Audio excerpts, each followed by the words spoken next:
First they chuckled, loud and reckless as people do when they believe they understand you, referred to you as erratic, unpredictable, and a systemic flaw, claimed that you were losing it, sliding out of control and straying too far from reality. However, they failed to see that managed chaos does not equate to insanity. It's a tactic. You were watching while they were busy responding. You created silence while others sought attention. To them, every action you took appeared haphazard, disjointed, and illogical. But that's what makes it so beautiful. Simple minds classify a pattern as insanity when it is too complicated. You were disrupting patterns rather than breaking down. Every error was made, and every setback was deliberately postponed. You gave them the impression that they were in control, encouraged their presumptions, and allowed them to underestimate you. Because assuming you're safe near someone who is already 10 steps ahead of you is the riskiest situation. They witnessed mayhem. You were operating in their blind spots for an extended period of time. They were guided there. They didn't accidentally misinterpret you. It was like planting the seed in their mind and watching it blossom into the precise illusion you required. Every response they had, every name they flung at you, crazy, unstable, too much. You were taught at a young age that people are blind to the truth. They perceive patterns that they are accustomed to, mental shortcuts that give them a sense of control. You provided them with a pattern, but it wasn't the actual one. A little erratic behavior here, an abrupt change there, a reaction that didn't quite fit the narrative they were able to comprehend. Additionally, once someone believes they understand you, they cease to delve further. The game starts there. Perception is not about who you are. Rather, it is about what others believe you to be, and, more crucially, what they anticipate you will become in the future. You allowed their expectations to erect barriers around their own reasoning, ensnaring them in hastily drawn conclusions. You were busy creating them while they were busy defining you. Their guard was lessened each time you were departed. Their instincts were weakened each time they laughed. In their view, you turned into background noise, something erratic but innocuous. That's the trick, because you become invisible in the most important ways as soon as you are perceived as harmless. You feel the narrative rather than opposing it. You allowed them to speak and examine you as if you were a riddle they had already figured out. Since people are drawn to closure, they want clear labels and explanations. They believe it once they repeat it enough times. He's just lost it. He doesn't know what he's doing. Repetition feels like proof, not because it's true. In the meantime, you're keeping an eye on every assumption they make, identifying their blind spots and seeing how predictable they actually are. It's ironic that the people who accuse you of being unreasonable are typically the most constrained by their own narrow-minded reasoning. You began to understand that effective control comes from shaping perception rather than imposing results.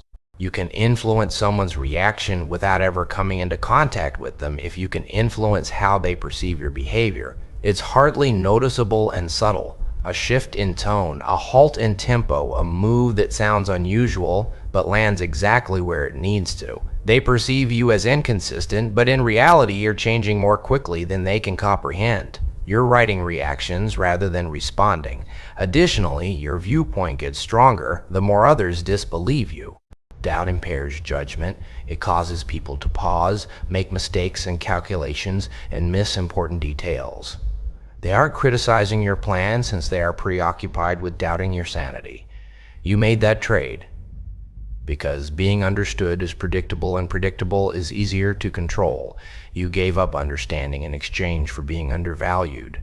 However, power is concealed when one is undervalued. So you let the murmurs to intensify. Let them chuckle a bit more. Allow them to shake their heads as if they've seen it all before. Because you're tightening your control for every second they think you've lost it. People get uncomfortable when there is silence. Not the serene type, the kind that extends a bit too far, the sort that leaves them with nothing to cling to. You were aware of that early on. People anticipate cacophony, justifications, responses, and continual assurances that everything is okay. They began acting strangely when you stopped giving them that, pulled back and allowed the silence to sink in. They filled it with speculations, uncertainties, and their own anxieties that were louder than anything you could have spoken. At that moment, you understood that quiet is not meaningless. It's a weapon. You didn't stop talking because you had nothing to say. You became silent because you had more control when you spoke less. They have to put in more effort, interpret, and make assumptions for every word you don't say. Additionally, presumptions are brittle. They twist in the face of uncertainty and bend under strain. You observe how fast their brains turn against them when they lack clarity as you allow them to construct whole stories out of your absence. People's desperation for answers and their willingness to reveal themselves in order to ease the tension you've created are also cut on. They anticipate responses. They are at ease there. Press a button to receive a response.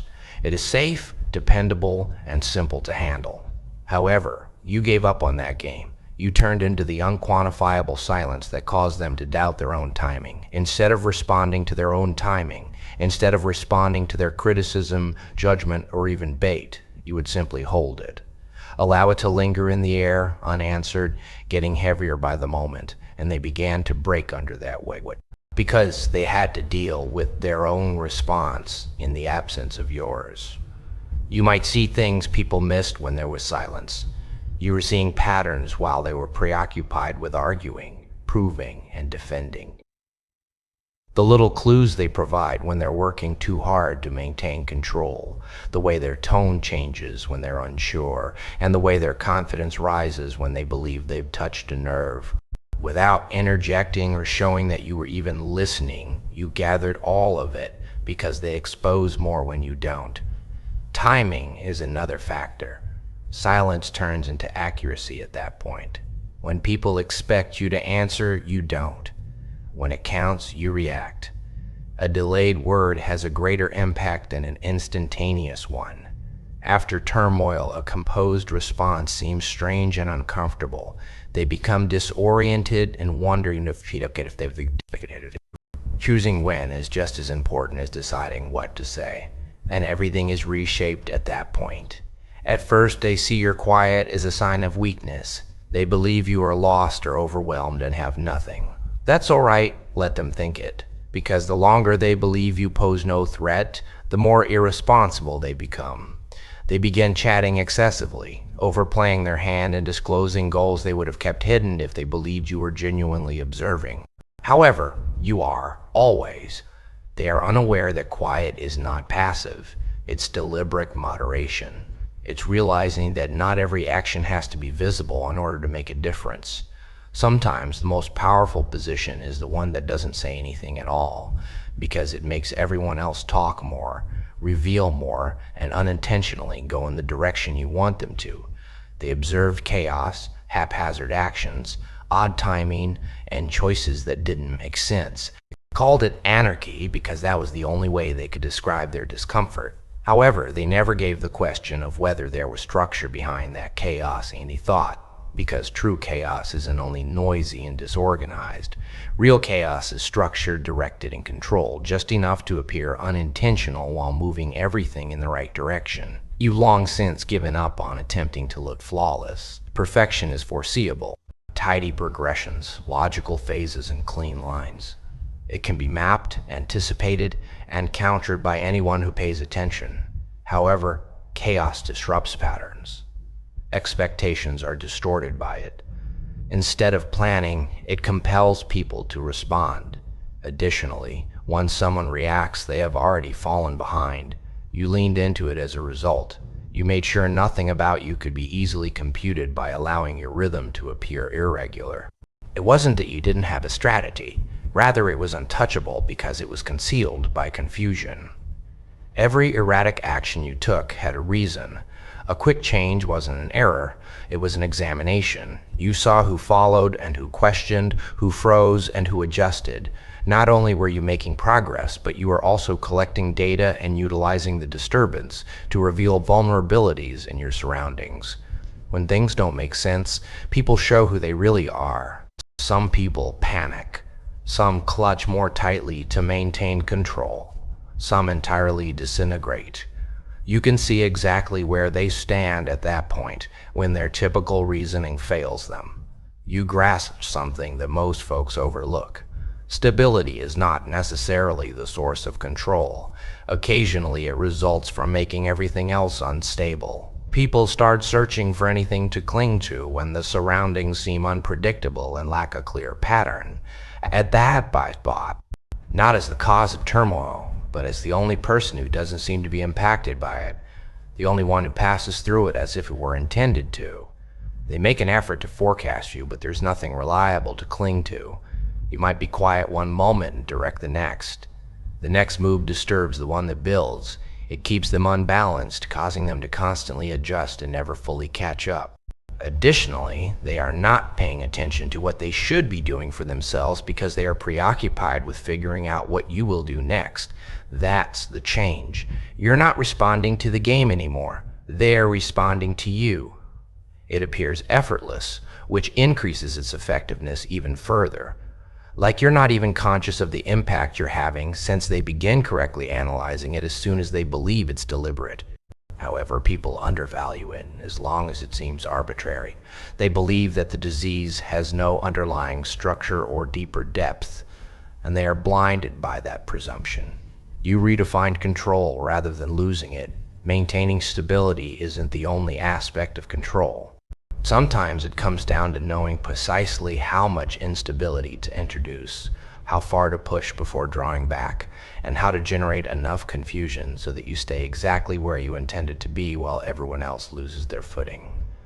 They were fixated on winning quickly and getting results right now, that exhilaration of proving something in the present, as though time itself were a race they had to complete before they could comprehend the rules. You saw them expend energy in search of approval that vanished as quickly as it appeared, creating noise only to feel as though they were making progress.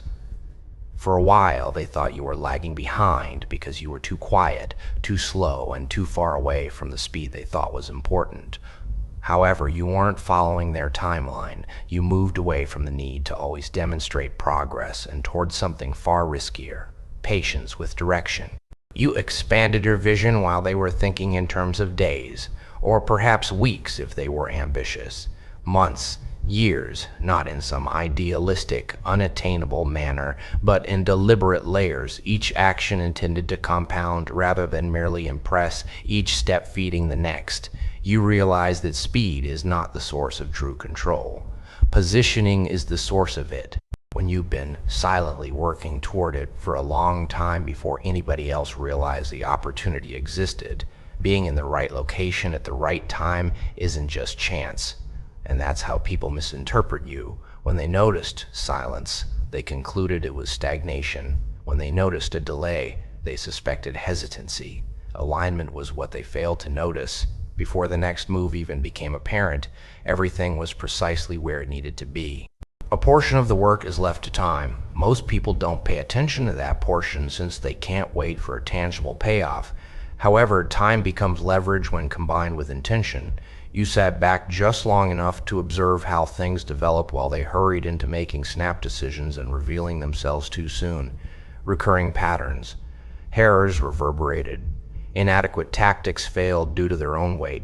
And each time that occurred, it provided you with more information, clarity, and accuracy for when you choose to take action. Your movements had to be efficient, but they didn't have to be consistent. 10 hasty decisions were offset by one well-timed one.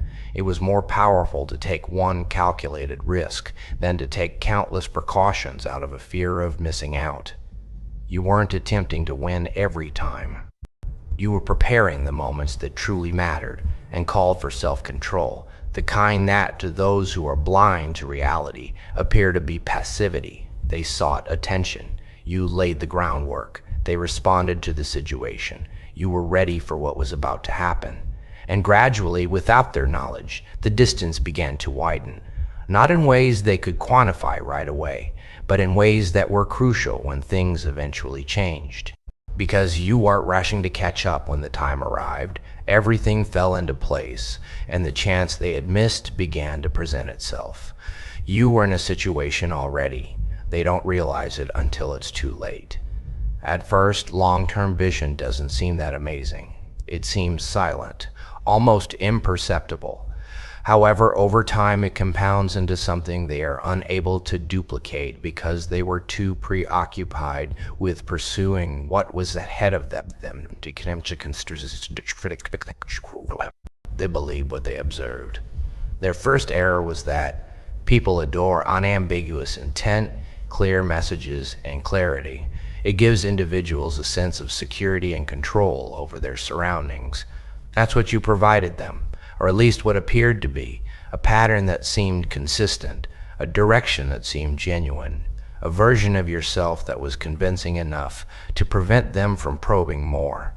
Because letting someone believe they have solved the problem on their own is the simplest approach to help them.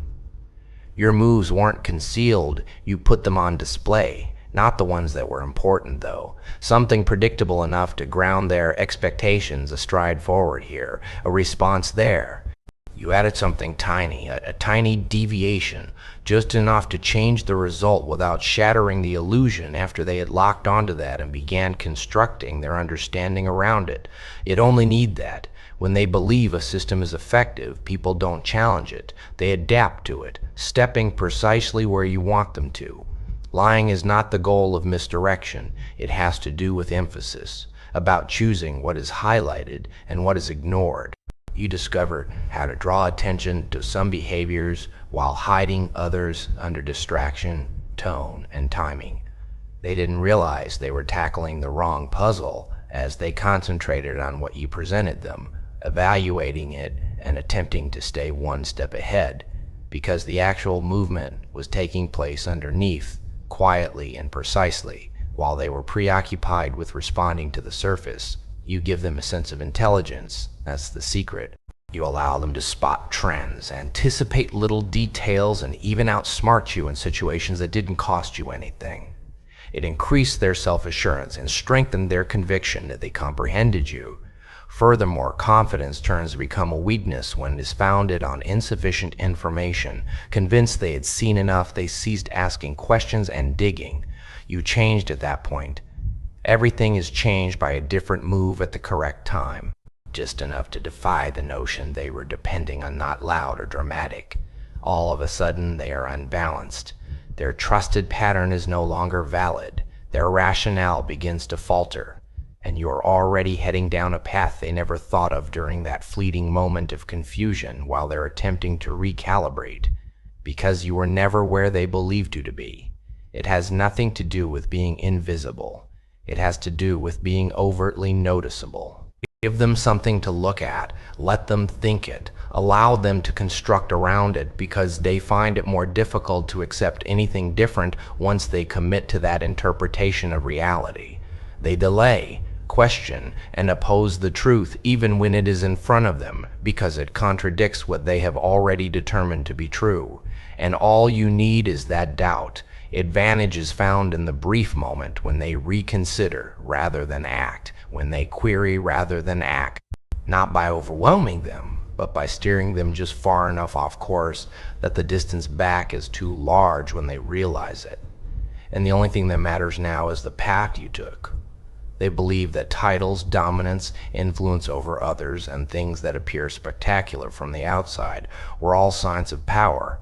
They believed that power was loud, visible, and something you could point to and say, "There it is." However, you were quick to see through that delusion. True power is not self-announced. It doesn't ask to be acknowledged or validated. Beneath the surface, it waits for the precise moment to be felt in silence and patience. You give up trying to prove anything. That was the change. Put an end to responding only to defend your stance. No more defending your beliefs to those who have already made up their minds. Because you give away more the more you explain. You give them fragments of your aim, direction, and way of thinking. Once they have that, they begin developing strategies to combat it. You withdrew then. You give them the freedom to express themselves, make assumptions, and feel as though they were in charge of the story. However, control was never about their words. It concerned what they did, and more significantly, what they were doing without realizing it. You gain the ability to influence without being perceived as the originator. A suggestion made at the ideal time, a response delayed when it was anticipated, a presence that modifies the space without requiring attention. Subtle, nearly undetectable actions that influence results without leaving traces. People are unable to combat anything when they are unable to identify its root cause. Instead, they adjust to it, believing it to be the natural course of events. They didn't realize how silent it was. They do it every time. They believe that calm denotes weakness, and that stillness denotes absence. Calm, however, does not equate to inaction. It's command over it. It's deciding not to talk until something changes, and not to take action until it matters. Dominance starts to emerge from that restriction, not in imposing results, but in determining whether results are permitted at all. No one needed to be subdued by you. That's the distinction. Resistance is by full for it. People push back more when you press harder. However, influence overcomes obstacles. It doesn't appear to be a threat, thus it doesn't raise red flags. It seems almost inevitable and natural, as if everything had simply unfolded as it was meant to. Additionally, they are already standing in the posture you steered them into by the time they realize something has changed. They are constantly searching for clues, significant actions, dramatic acts, However, you no longer gave them that, because you have nothing to cling to. You were dominated in a way that is disturbing. No glaring vulnerability, no discernible trend, and no emotional outburst that they could exploit. Just a calm, purposeful presence that doesn't falter under duress. And that's what sets you apart. Precision, not strength as they perceive it. The capacity to influence results without being at their core, to move on